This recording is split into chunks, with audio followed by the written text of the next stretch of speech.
Cynthia Karen Loving, born November 19, 1968, is an American R&B singer, radio presenter, composer, and record producer, better known by her stage name, Lil Mo. She made her music debut as Missy Elliott's protégée, contributing guest vocals to some of Elliott's songs, most notably the chart-topping Hot Boys. Under Elliott's tutelage, Lil Mo would sign with Elektra Records and release charting hits like Ta-Da, Superwoman Part 2, and Forever, as well as her first hit single, 5 Minutes. It would be great if you like and share this video. Also, don't forget to subscribe to our YouTube channel and hit the bell icon next to it to get notified when we add new interesting videos in the future. Now, let's get back to the story. Loving was born into a military family and raised largely on Long Island, New York, but her family relocated frequently due to her father's military deployments. She was residing in Texas, Georgia, and North Carolina with her parents, Bishop Jacob and Cynthia Loving Sr., before settling in Baltimore, Maryland. Dreams of becoming a famous singer began early in her life, and she worked hard to achieve them, competing in talent shows wherever her family moved. Mo moved to New York City's Manhattan borough as an adult, hoping to pursue a singing career there. Lil Mo was discovered by Missy Elliott while submitting demo material for future label mate Nicole Wray's 1998 debut album, Make It Hot. By the fall of 1998, Elektra Records had serviced Mo's debut single, 5 Minutes, to radio airwaves as the original lead single for both the Why Do Fools Fall in Love soundtrack and Mo's own debut album. However, because the single underperformed in the US, the song was pulled from the final track listing of her debut album. Lil Mo was granted her own production company, Honey Child Entertainment, in 1999. She first gained exposure after appearing on Old Dirty Bastards, Good Morning Heartache, and Missy Elliott's Hot Boys. In 2000, she featured on Ja Rule's Put It On Me alongside Murder Inc. record signee Vita. Her debut album, based on a true story, was released to generally favorable reviews in 2001. It peaked at number 14 on the Billboard 200 and attained a gold certification from the RIAA. Lil Mo became interested in communications after working as a part-time anchor for Baltimore urban radio station WXYV-FM in 2002. Mo started working on her second album, Meet the Girl Next Door, that same year. Mo started to Billboard magazine that she planned to employ a different sound for the effort in the hopes of persuading the fans to ignore her reputation as Superwoman Part 2. The album spawned 3 singles as early as December 2002, and those were Forever, 21 Answers, and 10 Commandments. The former was the only one who was successful, as well as being awarded a music video release. Meet the Girl Next Door was released on April 29, 2003 to positive reviews and a modest chart position on the Billboard 200. According to Lil Mo, this was partly due to the fact that she was pregnant and Elektra did not provide her with adequate assistance. Despite the lack of promotion, Mo went on to perform the album's singles on a few television shows, including Jimmy Kimmel Live and Soul Train.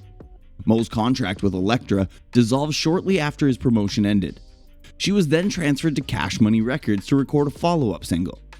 Lil Mo began recording songs for her third album, Syndicated, The Lil Mo Hour, in July 2004.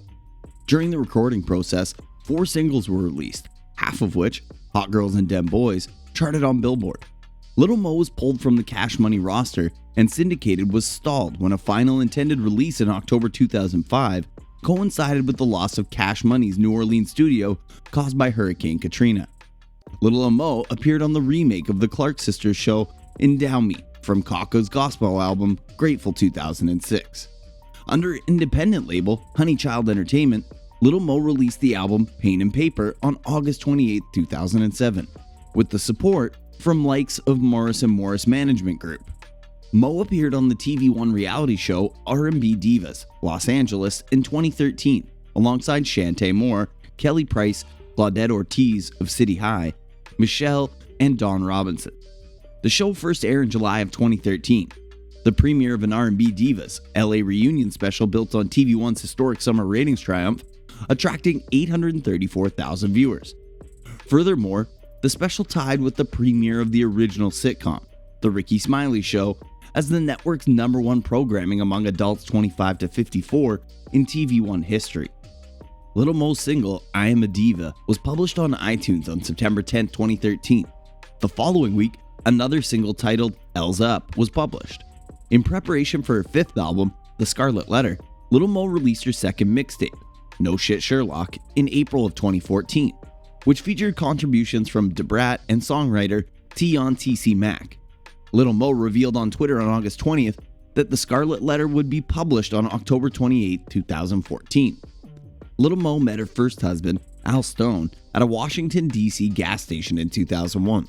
She struck up a discussion and asked for his phone number. He proposed to her months after, and they married on August 29, 2001, after only 5 months of dating. Lil Mo became pregnant just 2 months later. And on August 19, 2002, she gave birth to her daughter, Heaven Lavon Stone. Godless Lavon Stone, her second daughter, was born on February 24, 2005. She filed for divorce from Al Stone in December of 2005. She then married gospel recording artist Philip Bryant, with whom she had a son, Justin Mackenzie Phillip, on January 16, 2009. She is currently residing in Odenton, Maryland, and on July 12, 2012, she gave birth to their second son, Jonah Maddox Phillip Bryant. Lil Mo and Phillip Bryant divorced in 2014. The same year, Lil Mo disclosed on Hot 107.9 in Philadelphia that she is currently dating a professional boxer, Carl Dargan. Lil Mo disclosed on Instagram in June 2014 that she has an estranged stepson called Kid Cole, who infamously appeared on one episode of MTV's television show Catfish, the TV show. Lil Mo announced in March 2015 that she and her husband Carl Dargan were expecting their 9th child together. Mo gave birth to a son, Carl Dargan Jr., on August 29, 2015. Lil Mo was assaulted by a male at San Francisco concert venue on June 22, 2001, while being led to a limousine. She was bludgeoned in the skull by the man's champagne bottle and was rushed to California Pacific Medical Center, where she was stitched up. The encounter devastated Mo and made her suspicious of the attack, which she suspected was a setup. Mo acknowledged to MTV News that she had to cancel several gigs, as well as halt a double music video shoot for her single, Gangsta, in order to recover from the event. In the hopes of apprehending the offender, a reward of $1,000 to $5,000 was offered. Though the alleged male assailant was never found, local San Francisco police got anonymous indications claiming he boasted about his activities at the Hunters Point housing project in San Francisco. Lil Mo made a reference to the incident in her mixtape song Why in 2004. Lil Mo admitted to Vibe magazine in 2003 that she has been suffering from an eating disorder since 2000, just 2 years after signing with Elektra Records. She desired to weigh 102 pounds in order to look good and be like everyone else. Mo, on the other hand, became despondent and believed she looked a mess and resembled a lollipop. Weight Watchers was suggested to her as a way to live a better lifestyle. A rivalry erupted between Mo and former colleague Ja Rule in late 2001, when Mo was fired by Murda Inc., and then replaced by newcomer Ashanti. In early 2003, the feud was brought to the public's attention. Mo delivered a shout-out to 50 Cent while co-hosting 106 in Park Prime in January 2003, just seconds after she launched a Ja Rule video. The incident infuriated Ja Rule and the Murda Inc. group. Mo told the reporters that she expected BET would cut out the shot, and that she did not expect the gesture to make such a stir. In reaction, Ja Rule produced Loose Change, a diss tune directed against Eminem, 50 Cent, Dr. Dre, Chris Lighty, and Lil Mo. Rule renamed Mo a bitch and claimed himself as the reason she had any hits at all. Mo refused to respond, claiming she had better things to do. Mo, on the other hand, dissed Ja Rule in freestyle in May 2003, rapping, "Used to be my homie, used to buy my ace, now I cannot stand you, yeah I wanna slap the taste out your mouth." Another dispute arose in April of 2003, this time over the lack of acknowledgement and remuneration for Lil Mo's contributions to the recordings I Cry and Put It On Me.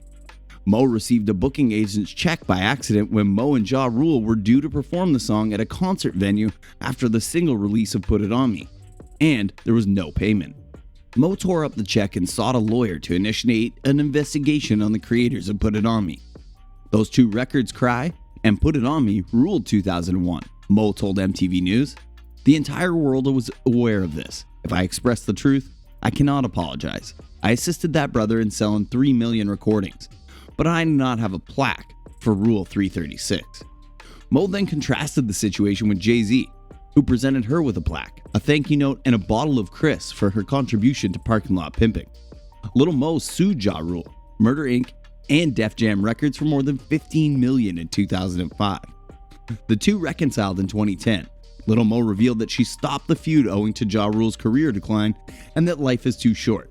You never know what other folks are going through. In 2011, the two reconnected and recorded a song called You and Me Together. A conflict between Lil Mo and R&B artist Keyshia Cole began in August of 2005, when the lead hosts of the controversial radio show starring Buck Wild Morning Show were wildly criticized in the press for mocking the loss of Mo's close friend Aaliyah. While on the show, claims surfaced of Mo degenerating Keyshia Cole's position in the industry, with Mo allegedly comparing Cole's vocal abilities to new girls like Ashanti. Angry Keyshia Cole dashed to New York City's Dream Hotel, where Lil Mo's manager Phil Thornton and stylist were putting together a concert setting.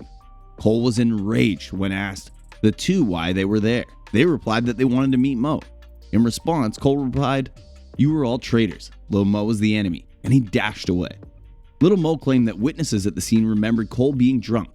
On October 7, 2005, during an interview with Angie Martinez on Hot 97, Keyshia Cole contested Lil Mo's version of the occurrence and stated that her version was correct, implying that Lil Mo was a liar. Keyshia Cole was chastised by urban media sites in March 2013, 8 years after the issue, for her loud criticism of Beyoncé's Bow Down, I've Been On, via Twitter. I have seen Keyshia talking about, first you talk about women's empowerment, now you talking about Bow Down. However, simply, you just declared Beyoncé was your queen a few weeks ago, then you trashed Michelle. You cannot be angry, simply sit down and log off Twitter. If you cannot handle it, keep your thoughts to yourself. What is your publicist's name and who is tweeting on your behalf? Days following the release of Lil Mo's interview, Keyshia Cole dissed Mo via her Twitter account stating, "You gotta be able to smile through the bullshit. If you cannot take that, then the whole interview is going to fuck the front of your panties up." Despite the exchanges, Mo stated to The Breakfast Club in May 2013 that she and Cole had no beef. And that's it for today's video. I hope you enjoyed it. If you did, please like and subscribe, and don't forget to share the video. Please leave your thoughts in the comment section down below. Thanks again, and we'll see you in the next one.